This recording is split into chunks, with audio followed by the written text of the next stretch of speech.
And so this is being recorded and it will be sent out afterwards for everybody to have, because that is a question often asked, and we always want to make sure you can see that later as well.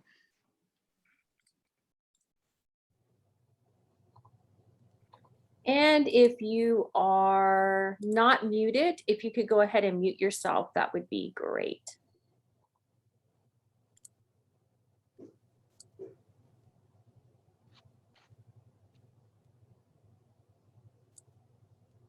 All right. Well, I show 8 o'clock on my computer. So good morning and welcome everyone. My name is Tracy Irby and I'm the director at TWU, Center for Women Entrepreneurs. So happy all of you are here, and we have even May as far as Singapore with us this morning. So for those of you that aren't familiar with the Center for Women Entrepreneurs, we were funded in 2015 by the state legislature just to help women entrepreneurs anywhere in the state of Texas. And we do that by small business advising. We have Justina Shaw. If you want to wave, Justina, she is our small business advisor and is wonderful. We do funding. We have many different grant programs, networking and training events like this one, and also research into women entrepreneurs, women in business. So again, we have Justina Shaw with us here. Donna Lisa Stinyard is our program director. And we have Samantha, who will be over on Facebook if anybody has any questions over there. So the Center for Women Entrepreneurs is part of the larger Jane Nelson Institute for Women's Leadership. And in addition to our center, there's the Center for Women in Politics and Public Policy and the Center for Student Leadership. The goal is to help ensure women have the education to establish careers as successful C-suite executives, skills for building entrepreneurial businesses, and the framework needed to run for public office. So again, welcome everybody here. Donna Lisa will be taking questions in the chat box, so you can send those directly to her. She will put her information in there. And let's go ahead and get started. We've got a great program today. So launching, promoting, and monetizing your podcast. We have April and Kim who will share their lessons while launching Big Girl Pants podcast and offer key takeaways to you. Kimberly Shapiro is the managing partner of Sage Search Partners, a staffing and search firm in the Dallas Metro, and a public speaker and co-host of Big Girls Pants podcast. She lives in Plano, Texas, is married with 2 grown children and 1 grandchild. She holds a BA in organizational leadership and an MS in organizational learning and technology. And we also have April Melton. She is a business development manager at PRG, a staffing and recruiting company in DFW, a mother, podcast co-host, and fitness enthusiast. She lives in Fort Worth, Texas with her husband, Matt, daughter, Chloe, and puppy, Lucy.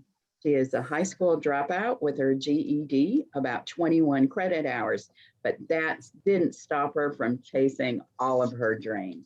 Ladies, we are so happy to have you here today. Welcome.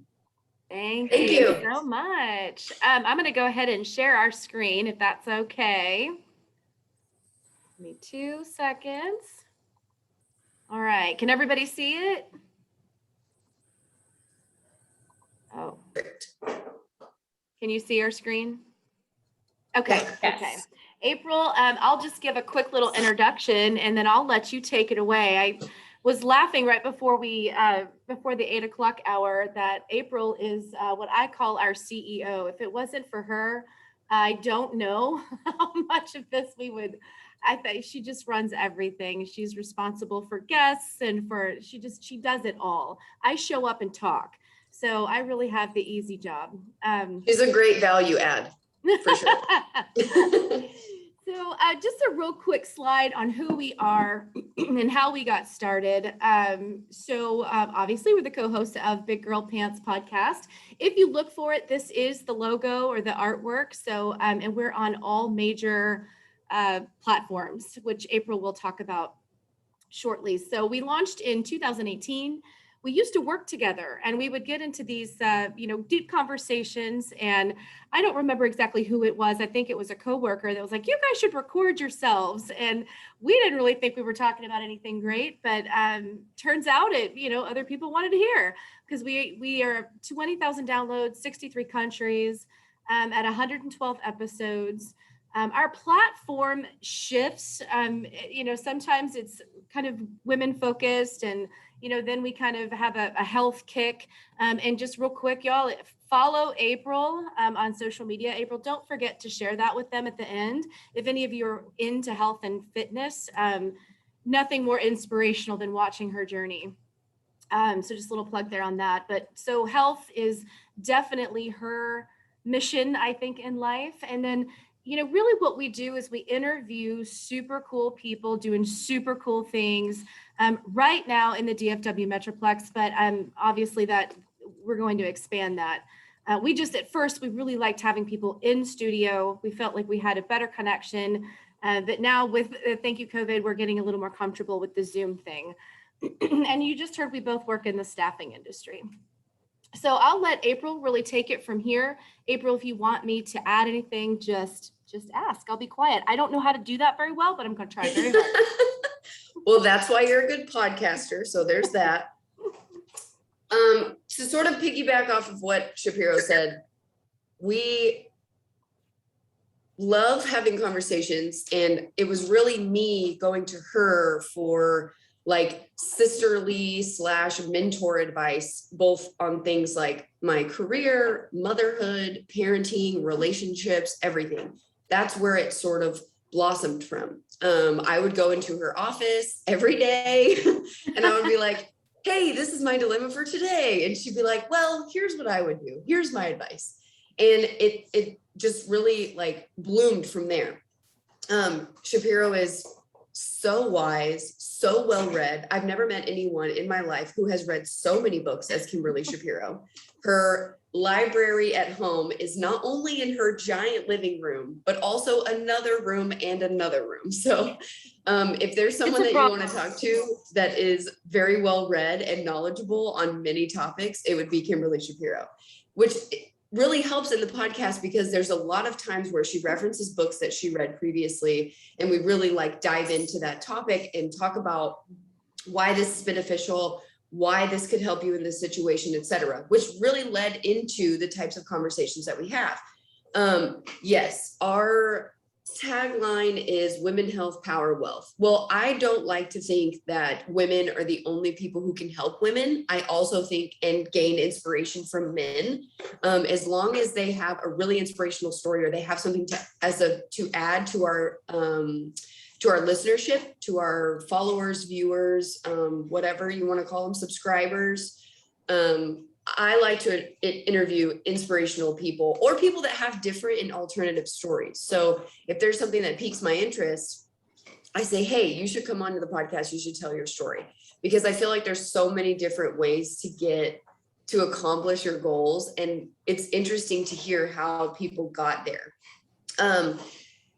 So getting started, we talked about this podcast for probably 6 months before we started it. We really started from scratch, like from nowhere. We had no idea. Shapiro ordered Podcast in a Box from Amazon, which came with headphones, a microphone, and what else did it come with? I think it came with Well, and I was going to say too, I promised April I wouldn't do this, but I can't help myself. When she first said, let's start a podcast, I thought that meant like the little headphones in your ear, like the earbuds and your iPhone. Like I really thought that that's what it meant. And you'll see here in a minute, it can, you don't have to go all out. That's how April rolls. And so I followed suit very quickly. It came with a microphone, a pop filter, a set of headphones, and I kind of vaguely feel like that's it, April. It came with like a boom, which holds your microphone, but that's about it. And then from there, we started building our own home studio in Shapiro's house. And yes, we definitely learned down the road that that is not necessarily what you need. And we have included some references here of options that you can get, but you don't need that. There's an app called anchor.fm. I'll type it in the chat box here. Where you can start your own podcast from your phone, and you don't need a microphone, you don't need fancy equipment, you don't need anything. And honestly, there have been a few times where I had conversations with late family members. I had a conversation with my grandparents on my phone, recorded it on my iPhone, and just, went to voice memos, clicked record, and the sound quality was great. It wasn't as great as a studio, but if you're just getting started and you don't have the money to invest in a studio, I used voice memos multiple times and it sounded just fine. And I personally know multiple people who have very lucrative podcasts that use their phone from time to time when they're recording an episode, like on a plane or in a car or whatever. So don't let the equipment stop you from pursuing a podcast if that is something that you want to do. Right. I will say that I had to really branch out and utilize my network. If there's anybody who's interested on this call, please reach out. We would love to help you. I would love to help you. I had to find artwork for the podcast. I had to find, Kimberly found the hosting site, which is Buzzsprout. We had to create a website, which again, my tech guru, Kimberly Shapiro, built our website. We had to take photos for the podcast, for promotion, for social media promotion, for Instagram, for Facebook, for LinkedIn. And we wanted them to be professional. We wanted them to look good. But honestly, the last time we did a photo shoot, we just did it with our phone. Kimberly's daughter. Both times. Yeah, Kimberly's daughter took our pictures with her. Oh my God, I'm so sorry. So I'll carry on while she's dealing with her little puppy. I'm actually going to kind of run through the bullets real quick so that we don't lose anything. And I want to make sure that we hit all these things. When you're getting started, first of all, I'm going to say, that whole thing, rip the Band-Aid off. Rip the Band-Aid off. I think so many people get stuck in the details and they get kind of paralyzed by all of the things in the boxes they think they need to check. And so they just don't do it until they can check all the boxes. Don't do that. That's actually the worst thing you can do. I say, get your phone out, start recording. There are a few things on here that you will need to do, but outside of that, just go. You really want to find kind of what your topic is going to be, what your platform is going to be. You do need, in my opinion, a generalized theme when you launch so people know what you're all about. You obviously want a name, something catchy and something memorable. And then choose your format style. We are improv and banter. We don't plan anything ever. Like there are many, many times when I show up to a guest, I know nothing about them. April knows all about them. I know nothing. And that is intentional. It is so that it is raw and it is real and it's an organic conversation diving into what do you do? What are you all about? What is your mission? And you're authentically asking those questions, right? Like you're genuinely asking questions because you don't know. Exactly. And I usually don't unless I'm the one that booked the guest, which is very rare. I'll just finish this slide out, April, and then I'll switch and let you take back over. But You mentioned artwork. April did reach. She cast a very wide net and said, hey, we need XYZ. How can you help? But if you don't have a network, there are places that you can go. And throughout these slides, I've given you a couple of options. So like Fiverr, it's pretty cheap. You just go, it's an app. And you can go on there and let them know what you're looking for, and they will give you a price on what they will charge. And I mean, you could get artwork as cheap as $50.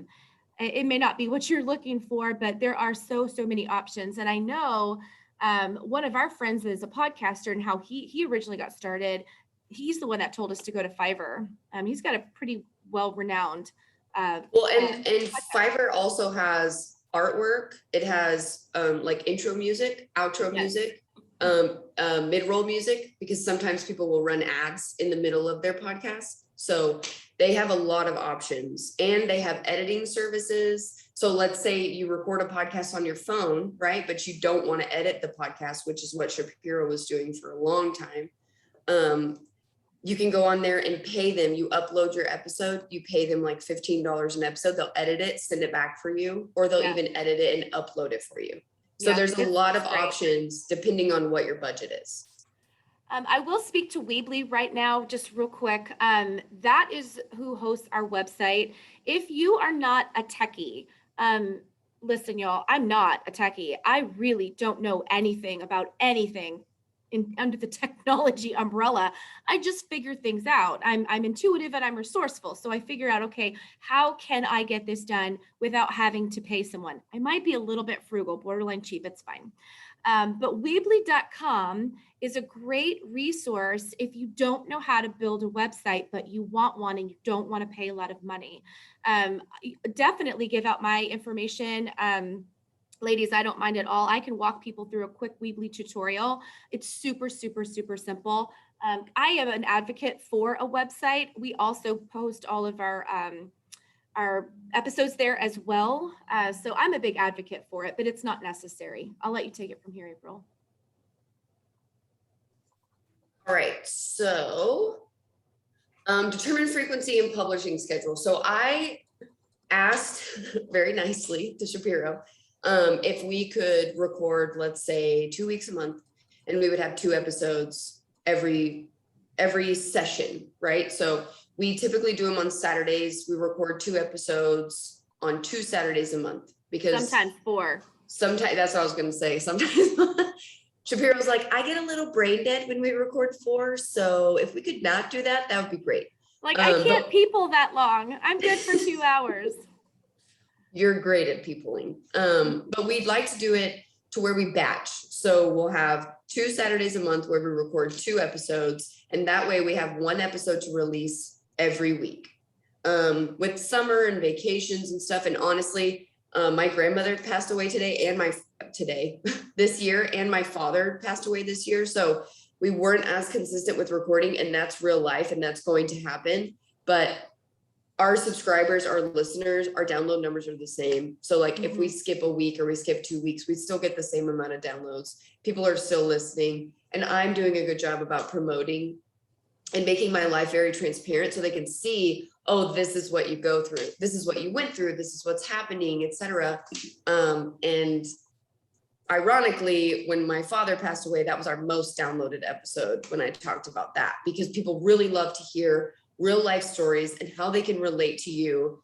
And I've kind of been the test subject. I live a very public life, and I allow all of my things to be on the podcast, which I don't mind at all. Choose your recording and editing software. Shapiro and I kind of went back and forth on what we were going to use as far as editing software. If you don't want to edit, I highly suggest getting someone to edit, just because it's a lot easier to not think. Well, but you can definitely do it. And I would you still need the editing software, because that is what's going to, that's the home of your recording if you're not going to use your iPhone.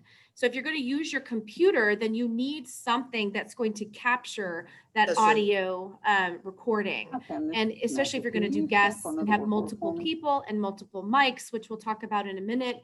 But I really recommend anybody that's going to have a podcast, you need an editing software, whether you want to be the one to edit or not, because it's going to create your MP3 file that you can send to somebody for them to edit.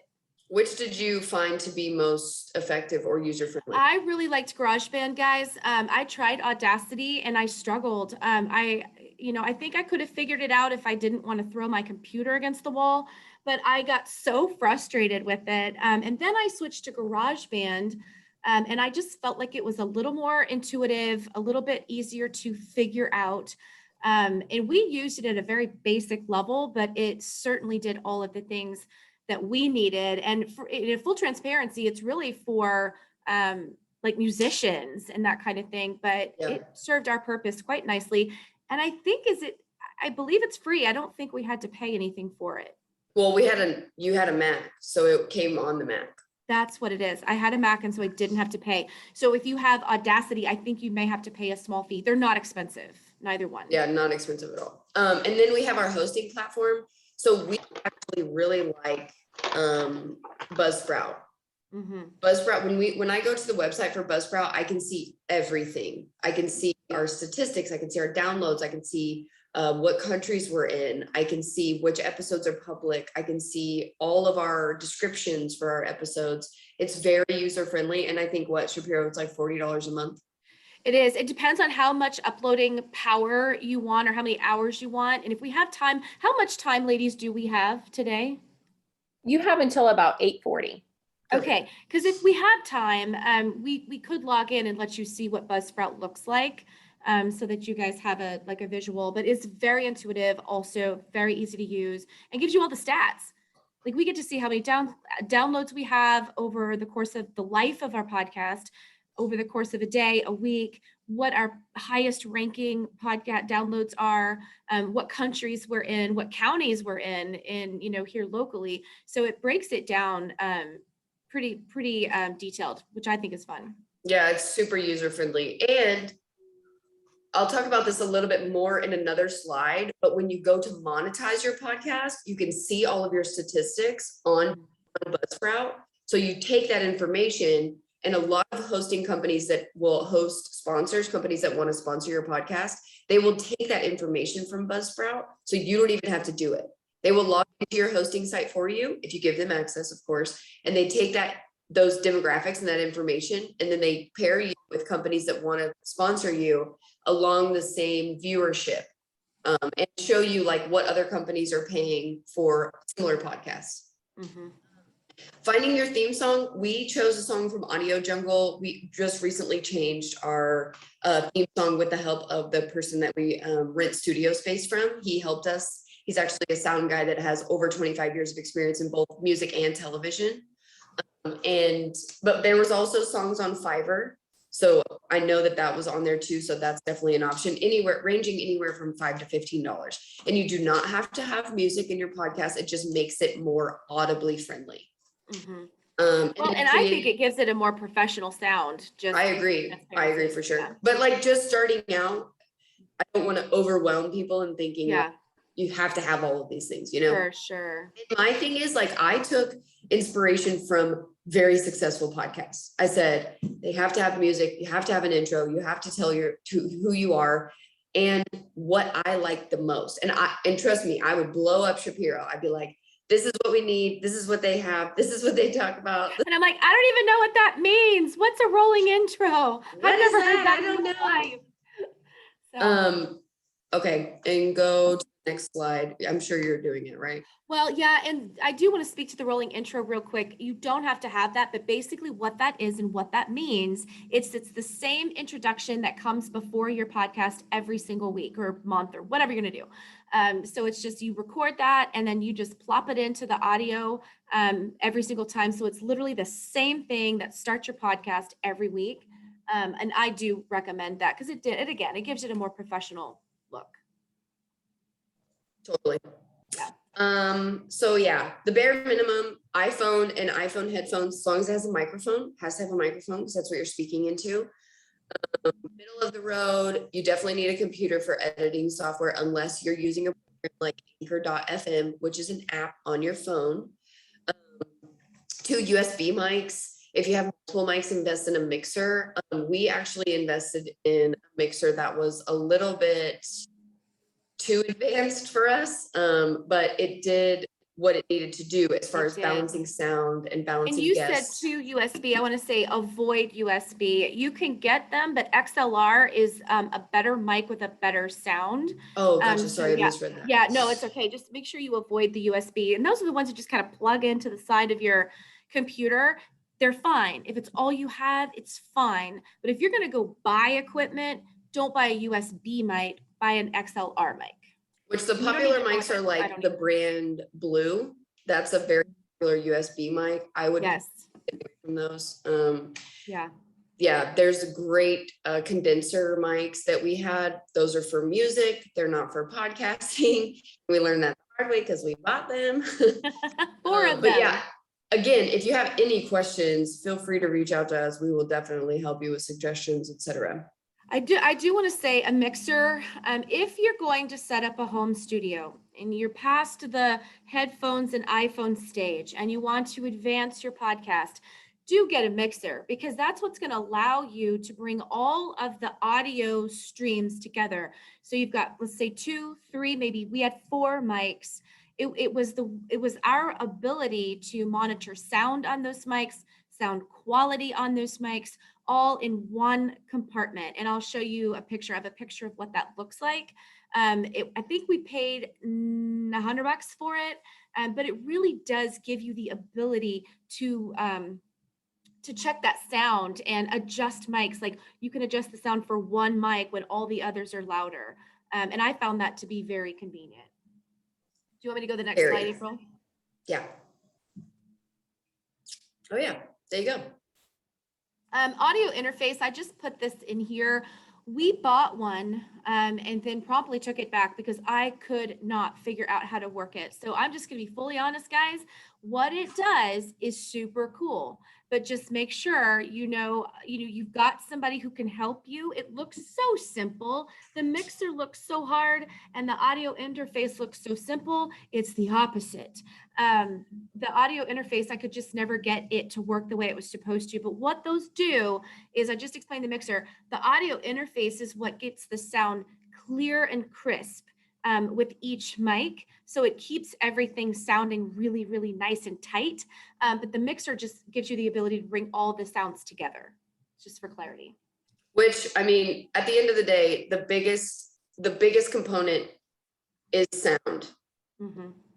For sure. me, for sure, we had to make that a priority, because that's why I was very insistent upon, having a studio, having good quality microphones, having good quality headphones, because while you can get good sound and starting out in your podcast, it is okay to use your phone. But as you grow and as you gain viewers and as you gain subscribers and as you want to monetize and you want to gain sponsors, you have to have good quality sound, because then people will share your podcast.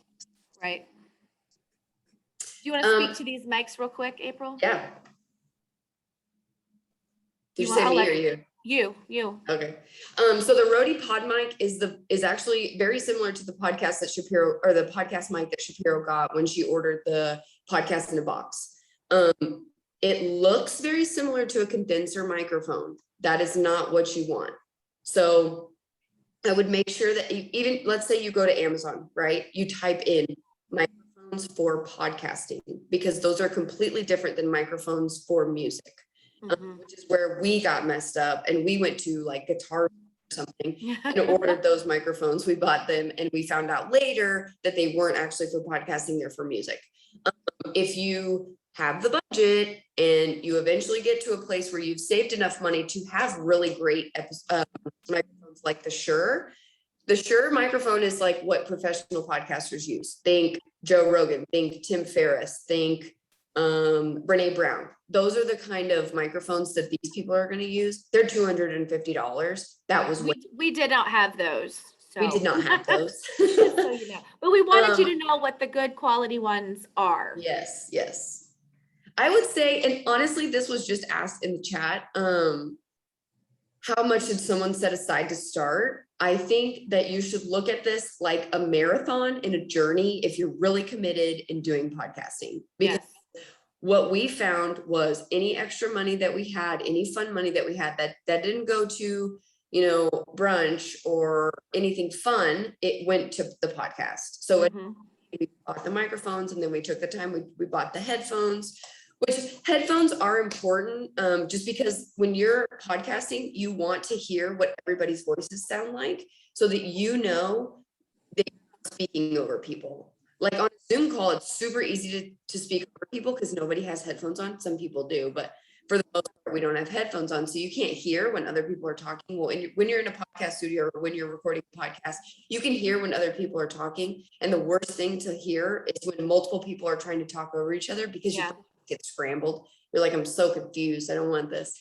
But we did order quality equipment when we started investing in our podcast. And we started doing that in March, y'all, and we launched our first podcast we recorded it on July, and I think it was July 4th, and then August, like 1st-ish, when we actually pushed it out there. But again, I go back to just rip the Band-Aid off and just do it. We stalled a bit because, well, one, I didn't know what the heck I was doing, and it took me some time to figure it out. But we were also like, we wanted it to sound great, but I think we kind of overthought it a little bit. We could have launched earlier. Totally. So before we get to Q&A, I want April to spend some time talking about how to monetize, when it's time to monetize, resources to find people to sponsor your podcast and what that's all about. She's literally the guru on this stuff.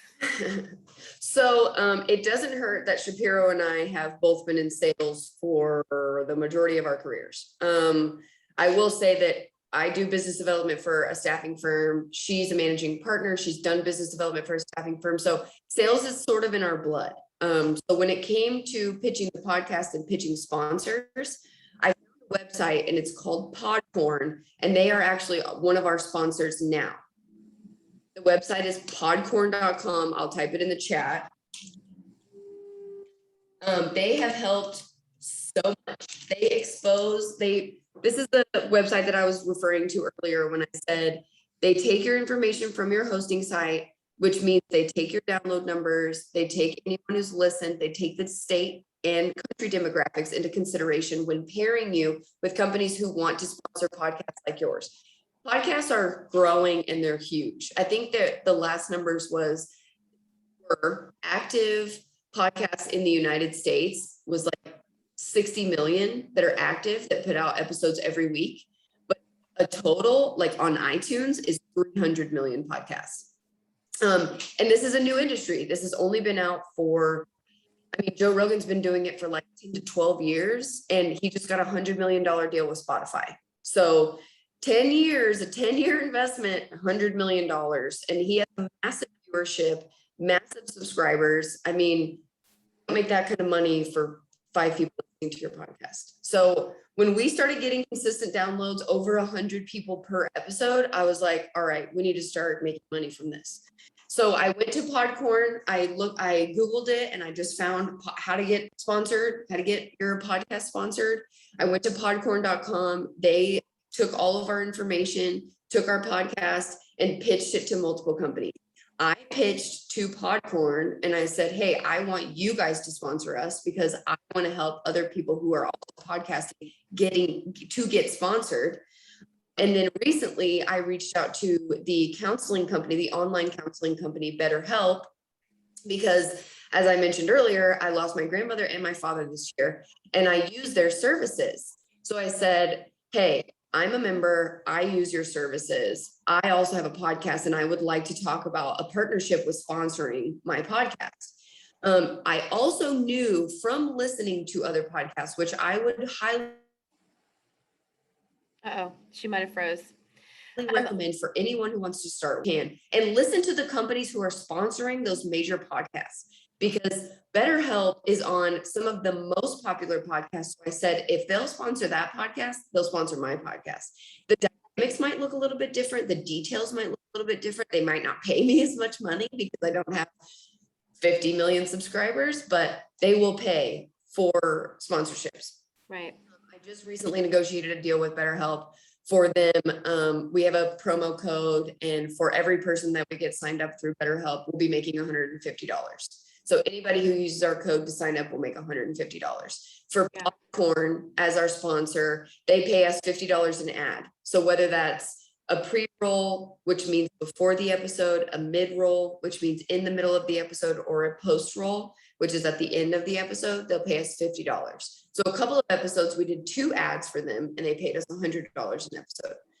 So there's so many different options when it comes to getting sponsored. Something that we have not utilized yet, which we need to utilize. We actually have someone that's been on our podcast before who has a coffee company. She wants to be the sponsoring coffee company on our podcast, which means every time we take a sip out of our big girl pants mug, she has the coffee that's in our mug. So we say, oh, this Love You Mean It coffee is so delicious, sponsored by, Love You Mean It coffee. She wants to give us free coffee so that we promote her coffee on her podcast. So there's a lot of different options when it comes to sponsoring, but I would say once you start getting consistent download numbers, try and reach out to any company that you would want to sponsor. Yeah. One thing that I was going to say is we have so many people on our podcast that are small business owners that have created companies themselves. So we want to help out those people. And something that we will start doing eventually is asking those people if they want to sponsor an episode. Or Right. we need to say, before the episode, hey, this episode is sponsored by Compete Every Day. Jake Thompson is someone who's been on our podcast 3 times. He has a small business. And we would say, hey, bring us a t-shirt. We'll wear it during the episode. This episode is sponsored by Compete Every Day. This is just promotion for your guests, which is helpful. And it comes back full circle. It's all about like what you can give. And then when you receive it, it'll just come back. And I think, April, that's how there is a question on here. I'm looking at some of the questions in the chat box, and one of them is, how did we find guests? And I would say we started with that philosophy is use us to promote your company. And this, we're going to give you the audio so you can just take it and use it for your own website or whatever purpose you want. Somebody else asked, did we have an audience? I would love to answer that question. Yeah, we had our parents, we had our children, we had each other. We had our families. No, we didn't have a soul outside of, the people that we knew personally, and promoting through social media and saying, hey, we've got a podcast. The response, I'm telling you right now, from all of your peers and people in your family is going to be, oh, cool. Wow. I can't wait to listen. So yeah, that's your audience. That's where it starts. And I will say I built a pretty strong following on social media just from my personal /fitness. Yes, that's true. And I started promoting it for me, this is my most important, this is my passion project. So outside of working, because clearly I have to work, I have bills to pay, but outside of working, this is what I'm talking about all the time. I'm posting from the podcast on my Instagram. I'm talking about episodes of the podcast on my Instagram. I'm talking about relevant things on my Instagram and Facebook. That way, when it comes to promoting my podcast, people think that I'm actually bought in and I'm not just trying to promote my podcast. Very active on social media and interactive. So I make sure to comment on people's posts. I make sure to engage in conversations, because when I do things for other people, they're going to want to tune into my podcast. Makes sense. Do you want us to answer some of these questions, Donalisa or Tracy? So if you guys will stop sharing your screen, I've written down all the questions. I have them for you, and we can just go through them one by one. I think we'll have time to get to everybody. Cool. Perfect. So first off, wow, it's a lot of really great information. Thank you so much for sharing. So the first question we had from Carrie was, how long does it take to record when you batch your content? What do you mean by batch our content? So I think she's talking about like on your Saturdays when you go together and you take time, like what would you say is your time commitment with that? 6 hours, April? So I'm including drive time and all of that. Right. I'm out of my personal life for 6 hours.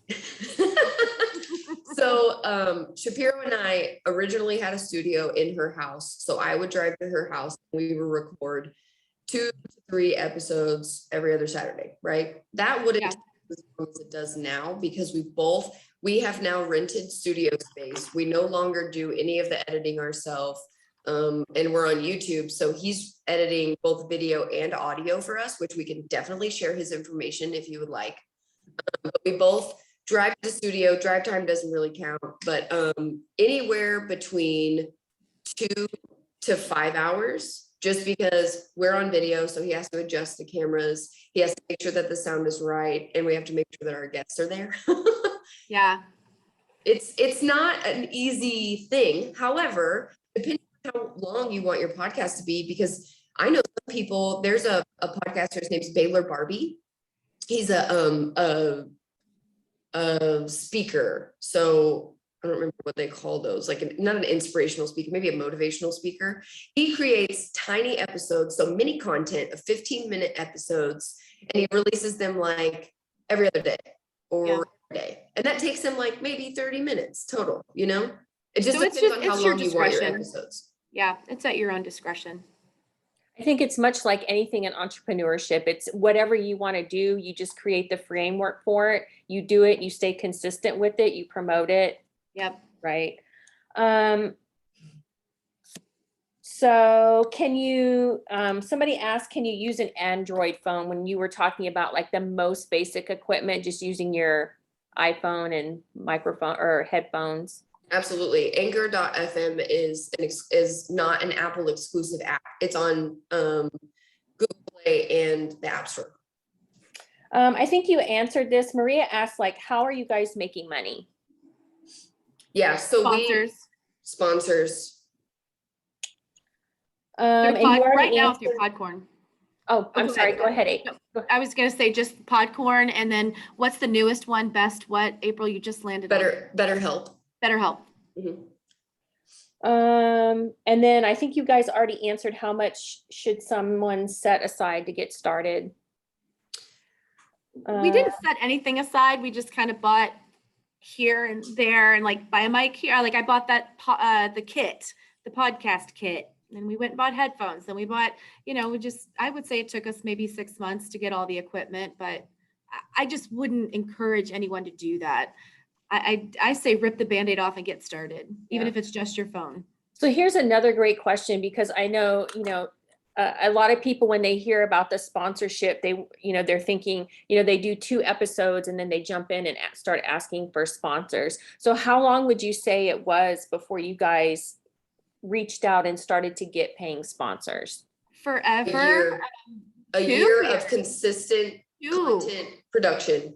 I think it was 2 years, April, before we actually got Podcorn. Don't you think? It was a couple of years before we started. I'm not saying you have to wait that long. I don't think you have to wait that long. No. I'm just saying, right. We waited 2 years, but I would say after a year of consistently putting out content, then you can start pitching. Yeah. I mean, at the end of the day, you can pitch from day one. All they're going to do is tell you. They're either going to because you have to be able to show them that you have an audience. They're going to want to see that. They want to see the stats. And you guys already answered this one. Did you have an audience built when you launched? And you said you didn't. You just went out there and ripped the Band-Aid off, right? We did. It was all organic growth. Yeah, but April did kind of speak to that a little bit. I kind of forget that she had that social media following or that social media presence already that we were able to capitalize on through her health and fitness stuff that she puts out. I didn't have anything. Like I don't even connect with people on Facebook unless I know them personally. So, and I didn't even know how to use Instagram until April came into my life, and she's like, girlfriend, like you got to get on this. So she is definitely the social media guru, not me. So this is a great question. So did you create a sponsor sheet for those spots that you allowed to be sponsored? I think the mindset behind that is, ensuring that whoever you're allowing to sponsor, your values align and that so did you guys create a sponsor sheet?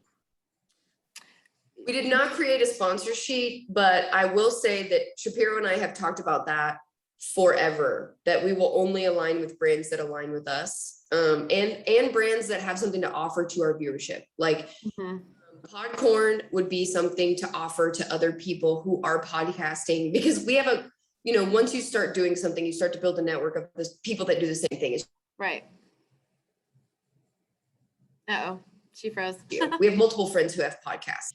So when they start asking questions about sponsorships and we talk about Podcorn, that is helping people who want to start their own podcast. Yeah.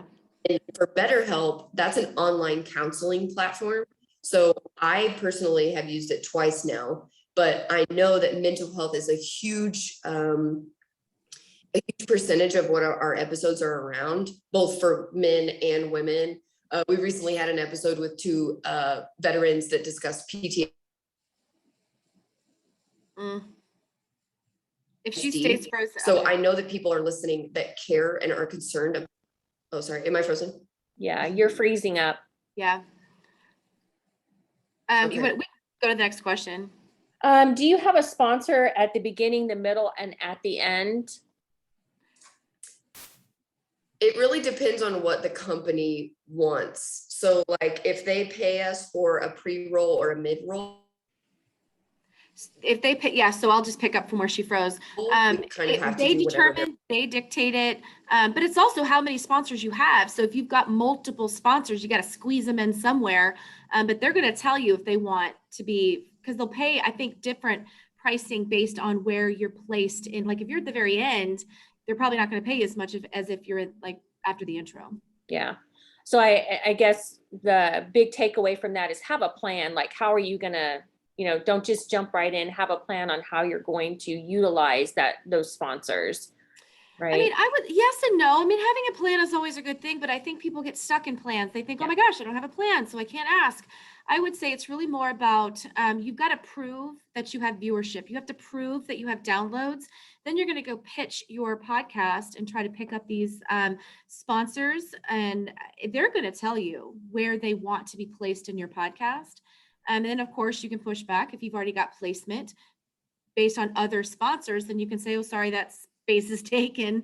What about mid-roll? What about, at the end? But I don't necessarily think you need to overthink a plan. I just say Podcorn, especially, they will handle it for you. You just upload your pitch and they'll send it out to people. They'll come back to you and say, and Podcorn actually came back and said, hey, we want to be your sponsor.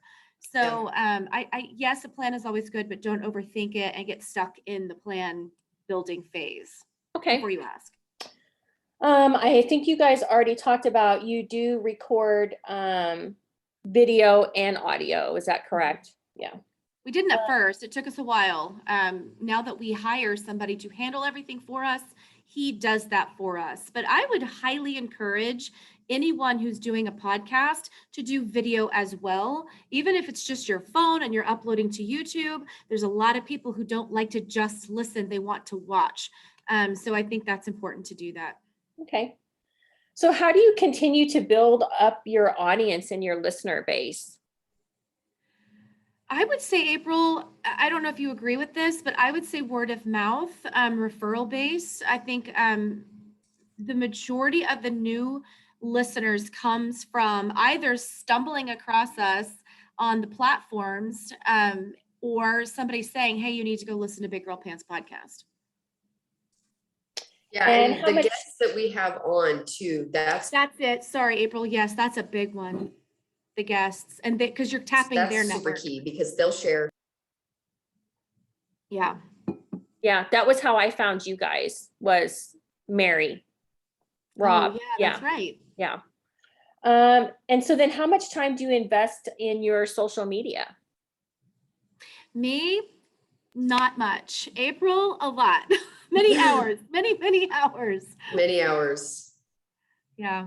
But I'm sharing, like I said earlier, I'm sharing authentic information. I'm sharing. So. If she unfreezes. I'm sharing all types of things. Can you hear me? Yeah. Is there a way to test your podcast ideas before jumping in, or do you just jump in and see if people find it interesting? April, can I speak to that real quick? Here's what I want to caution people. We are in such a social media like everybody, they put content out there and they think it's good based on the number of likes they get or the number of shares they get or another number of, responses they get. If you really want to do this and it's a passion project, do it and don't care how many likes you get or how many followers you get or how many subscribers you get or downloads you get.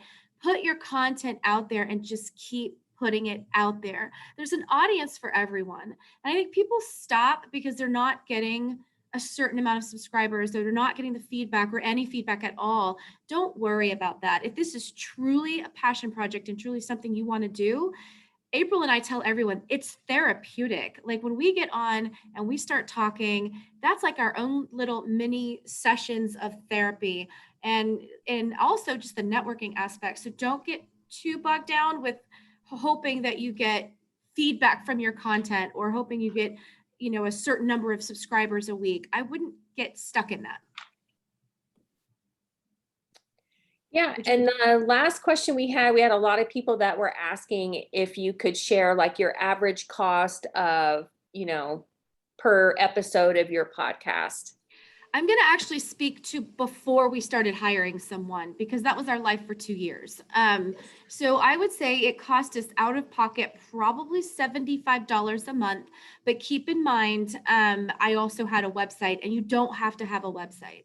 So really your only out of pocket cost once you have equipment, if you're going to go that route, is really just your hosting site, which Buzzsprout. And I think that costs us $35, $40 a month. I can't remember exactly what it is.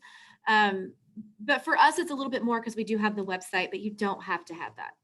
Yeah, and if you're using Anchor, I don't think that there's any cost affiliated with that app. See, so you virtually could do it for nothing. For free. Awesome. And just as a reminder, there was a few people that talked about some podcast studios where you could go in and rent the actual studio. One was Mix It One Studios in Frisco. And then we That's also ours. know the Slate has a podcast option available. So that's a wrap, ladies. Thank you so much. We're going to turn it back over to Tracy. Perfect.